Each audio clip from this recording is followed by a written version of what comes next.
बोलिए सूर्यदेव भगवान की जय।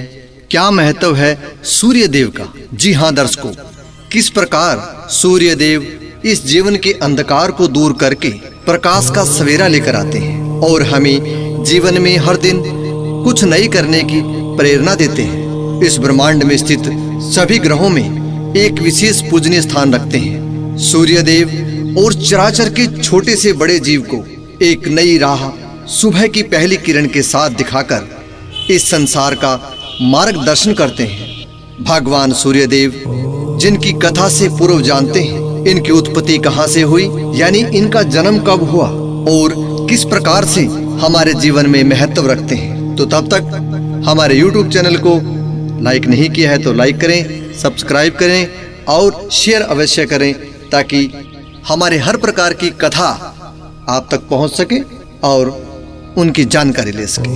तो लीजिए दर्शकों, मार्कंडेय पुराण के अनुसार जिन सूर्य भगवान की कथा हम प्रारंभ कर रहे हैं उनके बारे में कि उनकी उत्पत्ति कहाँ से हुई और इस चराचर में सभी को प्रकाश देने वाले सूर्यदेव भगवान क्या हमें देते हैं अपने जीवन में, जो इनकी साधना, कथा, उपवास आदि करते हैं। मार्कंडेय पुराण के अनुसार यह चराचर पहले अंधकारमय था, यानी प्रकाश रहित था, और जब कमल से उत्पन्न हुए ब्रह्मा जी की उत्पत्ति हुई तो सबसे पहले कहते हैं कि उनके मुख से ओम शब्द का उच्चारण हुआ, जो सूर्य के तेज का सूक्ष्म रूप था।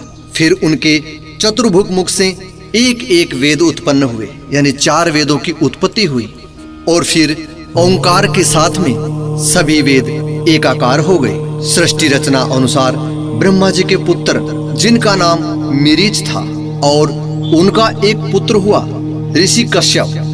जी हाँ, ब्रह्म पुराण के अनुसार ऋषि कश्यप का विवाह दक्ष प्रजापति की कन्या देवी अदिति से हुआ।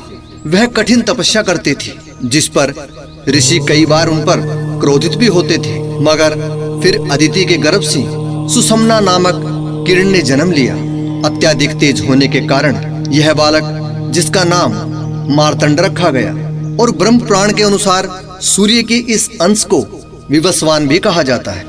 जी हाँ दर्शकों, एक पौराणिक कथा है। सूर्य देव की यह पौराणिक कथा अत्याधिक फल देने वाली है, क्योंकि जो लोग सूर्य देव की पूजा, व्रत, साधना आदि करते हैं उनकी हर मनोकामनाएं पूरी होती है। दर्शकों, सूर्य देव भगवान का व्रत रविवार को रखा जाता है और रविवार के दिन कुछ आपके लिए उपाय बताएंगे और उनके करने से आपकी हर प्रकार की, जिनके लिए वो पर्याप्त है, वो मुश्किलों का हल भी होगा। तो वीडियो में लगातार बने रहिए, भगवान सूर्यदेव की कथा सुनिए और उनका पालन कीजिए। दर्शकों, वैसे देवों की जितनी भी उपासना की जाए उतनी ही कम है। अनेक प्रकार के दुखों का निवारण होकर हमें सुख की प्राप्ति हो।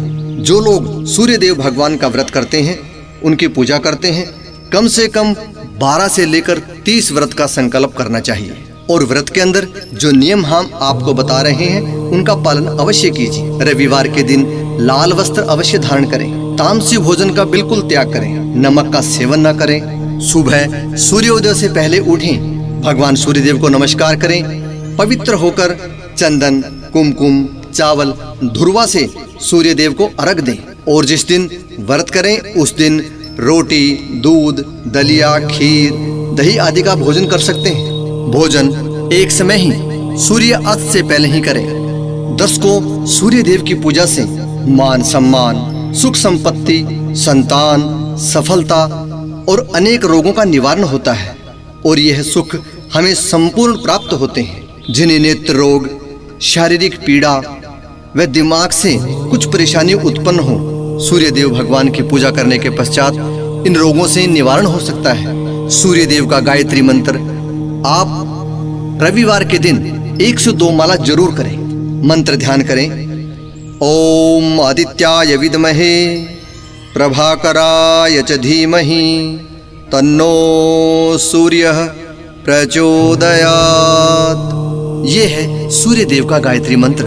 सुहागिन महिलाएं सूर्य देव भगवान का व्रत अपने पति की दीर्घायु के लिए, सफलता के लिए, संतान प्राप्ति के लिए और अनेक प्रकार के रोगों के निवारण के लिए करती हैं, और बहनें अपने भाइयों के लिए अवश्य करती हैं, जिनका संकल्प दृढ़ होता है और जीवन में उनकी सफलता के लिए वो इस व्रत को धारण करती हैं। तो लीजिए, अगर आपने अपनी पूरी तैयारी कर ली है तो बैठिए और ध्यान कीजिए भगवान सूर्य देव का और कथा में मग्न हो जाइए। ध्यान पूर्वक हमारी कथा सुने। बोलिए सूर्य देव भगवान की जय। सूर्य देव की पूजा अगर श्रद्धा पूर्वक की जाए तो जीवन में हर प्रकार के सुख समृद्धि एवं धन संपत्ति की कोई कमी नहीं रहती और साथ में शत्रुओं से रक्षा भी होती है। तो चलिए पढ़ते हैं सूर्य देव भगवान की व्रत कथा। पौराणिक शास्त्रों के अनुसार प्राचीन काल में एक वृद्ध महिला जो नियमित तौर पर रविवार के दिन सूर्य उदय से पहले उठकर नित्य कर्मों से निवृत्त होकर अपने घर के आंगन को लीपती थी, जिससे वो स्वच्छ करके भगवान सूर्य देव की रसोई बनाती, पूजा अर्चना करती और भगवान सूर्य देव को भोग लगाती। उसके बाद स्वयं भोजन करती। इस प्रकार से काफी समय बीतने के बाद सूर्य देव भगवान की उस वृद्ध महिला पर अपार कृपा थी। यही कारण था कि उसके घर में किसी चीज की कमी नहीं थी, धन धान्य से परिपूर्ण और कष्टों से रहित थी। लेकिन यह खुशी उसकी पड़ोसन को बर्दाश्त नहीं थी। जब भी वह उसके पड़ोसनों से देखती वह दुखी हो जाती और उससे जलने लगती। लेकिन बुढ़िया के घर में गाय नहीं थी, इसलिए वो अपनी पड़ोसन के घर से गोबर लाकर अपने आंगन को लीपती थी। पड़ोसन ने बुढ़िया को परेशान करने के लिए कुछ ऐसा उपाय निकाला कि एक बार गाय को घर के अंदर ही बांध दिया।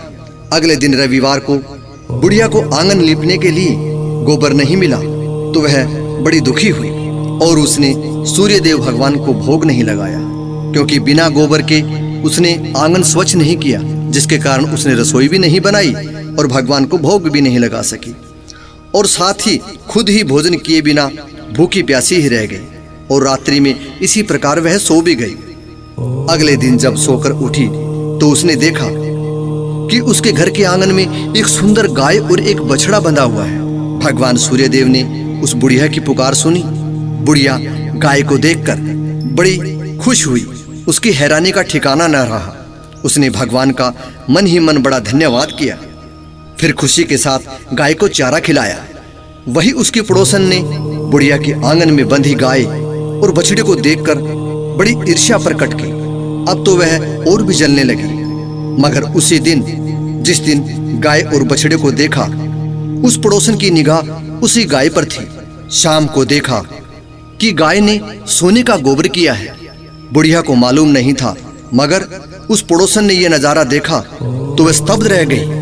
उसने चोरी छिपे दौड़ करके उस सोने के गोबर को उठा करके अपने घर में ले गई और अपनी गाय का गोबर उस गाय के पास रख दिया। बुढ़िया माता को कुछ नहीं पता चला।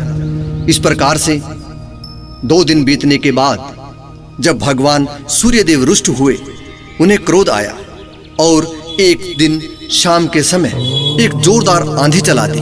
उस आंधी को देखकर समय से पहले ही बुढ़िया माता ने अपनी गाय को अंदर बांध लिया। जब सुबह उठी तो बुढ़िया ने देखा कि गाय ने सोने का गोबर किया है। अब वह वृद्ध महिला अपनी गाय को अंदर ही बांधने लगी। पड़ोसन को इस बात का पता लगने से उसकी ईर्ष्या और बढ़ गई। उसने अपने पति को बुलाकर बुढ़िया की उस गाय के बारे में वहां के राजा से शिकायत की कि वह गाय आपके महलों में रहनी चाहिए, क्योंकि वह सोने का गोबर करती है। राजा ने सैनिकों को उस बुढ़िया के घर पर भेजा, पता किया और फिर पता लगने पर उस गाय को अपने महलों में मंगवा लिया। पड़ोसन एक बार तो खुश हो गई, मगर प्रभु की इच्छा कौन जानता है। राजा बड़ा खुश हुआ कि गाय अब सोने का गोबर करेगी। इस स्वप्न को लेकर वह रात्रि को सो गया। लेकिन भगवान सूर्यदेव ने स्वप्न में राजा को दर्शन दिए और कहने लगा, हे राजा, जिस गाय को तूने बांधा हुआ है वह मेरे द्वारा उस बुढ़िया को दी है, अतः उसकी गाय लौटा दो, वरना तुम्हारा सारा वैभव नष्ट हो जाएगा। राजा की झट से आंख खुली, लेकिन उसने देखा यह तो स्वप्न था और फिर उसको यूं ही झुठलाकर फिर आराम से सो गया। जब सुबह उठा तो भगवान ने अपनी माया दिखाई। राजा का महल गाय के गोबर से पूरा महल भरा हुआ था, मगर वहां सोना देखने को भी नहीं था। गोबर ही गोबर से राजा का महल बड़ा गंदा हो चुका था। उसके क्रोध का ठिकाना ना रहा। उसने झट से सिपाहियों को आदेश दिया कि उस पड़ोसन को बुलाया जाए। सैनिक वहां से गए और जिसने शिकायत की थी कि गाय सोने का गोबर करती है, उसके पति व उस दोनों को बुला करके व उन दोनों पति पत्नी को बुला करके कैद में डाल दिया। फिर स्वपन का ध्यान आने पर राजा ने पश्चाताप किया और भगवान सूर्यदेव से क्षमा याचना की। राजा ने बुढ़िया को उसकी गाय को वापस लौटा दिया, मगर राजा ने देखा कि उसके घर पे जाते ही गाय ने सोने का गोबर किया है। इस प्रकार राजा बड़ा प्रसन्न हुआ और भगवान का धन्यवाद किया और यह गांव में कहलवा दिया कि सूर्यदेव भगवान की पूजा हर घर में होनी चाहिए, क्योंकि उनके भक्तों पर जब भगवान सूर्यदेव की कृपा होती है तो सोने की वृष्टि होती है, उसके घर में खुशहाली ही खुशहाली होती है। तब से उस गांव में, राजा के राज्य में हर घर सूर्यदेव भगवान की पूजा करने लगा और राज्य के सभी लोग खुशहाल रहने लगे। बोलिए सूर्यदेव भगवान की जय। यह थी बड़ी पावन और पवित्र वृद्ध महिला की कथा। जो भी सूर्यदेव भगवान की उपासना करते हैं उनके हर मनोरथ पूर्ण होते हैं, ऐसा हमारे शास्त्र बताते हैं। पूजा के पश्चात गुड़, वस्त्र, चावल, फल इत्यादि का दान कर सकते हैं। तो लीजिए दर्शकों, हम आपको रविवार के दिन करने वाले उपाय बताते हैं। इन्हें आप अपने घर में प्रयोग करें और सुखमय जीवन का आनंद लें। रविवार के दिन, जी हां, रविवार के दिन बरगद के पेड़ के पत्ते पर अपनी मनोकामना लिखकर चलते जल में प्रवाह करें और इस मंत्र के द्वारा उस पत्ते को प्रवाह करें। ओम सूर्याय नमः, ओम वासुदेवाय नमः, ओम आदित्याय नमः। इस प्रकार का मंत्र जाप करते हुए उस बरगद के पत्ते को जल में प्रवाह करें। आपकी मनोकामना अवश्य पूर्ण हो। अगर आप कर्ज से घिर गए हैं तो रविवार के दिन घी का दीपक अपने घर के दोनों ओर जलाएं। आपकी आर्थिक स्थिति में अवश्य सुधार होगा। तीसरा उपाय, दूध, कच्चा दूध लेकर बबूल के पेड़ में डालें। जी हां, दूध एवं उसमें जल मिला करके आधा दूध व आधा जल 1 लोटा लेकर के बबूल के पेड़ की जड़ में डालें और गायत्री मंत्र का जाप करें। जो सूर्य देव का गायत्री मंत्र है उसके जाप द्वारा उस दूध और जल को प्रवाह करें। आपकी सोची हुई मनोकामना अवश्य पूर्ण होगी और भगवान सूर्यदेव आप पर कृपा करेंगे। बोलिए सूर्य